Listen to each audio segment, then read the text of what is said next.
கொங்கு நாடு மக்கள் தேசிய கட்சியின் எழுச்சி மாநாட்டில் 16,000 பெண்கள் கலந்து கொண்டு வள்ளி கும்மி அரங்கேற்ற நிகழ்வினை நிகழ்த்தி கின்னஸ் சாதனையில் இடம் பிடித்ததற்கான மாபெரும் பாராட்டு விழா.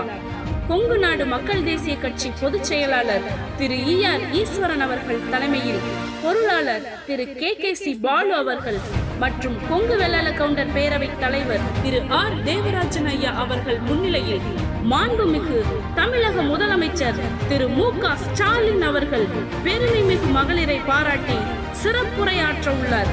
மாண்புமிகு அமைச்சர் திரு செந்தில் பாலாஜி அவர்கள் சிறப்பு அழைப்பாளராக பங்கேற்று வள்ளி கும்மி நடனமாடிய மகளிரை பாராட்டும் விழா 6/4/2025 ஞாயிற்றுக்கிழமை மாலை 3:30 மணிக்கு கொடிசியா வளாகத்தில் நடைபெற உள்ள இந்த வரலாற்று நிகழ்வினை அனைவரும் கலந்து கொண்டு பெண்ணியத்தின் பெருமையை இவ்வுலகறியச் செய்வேன்.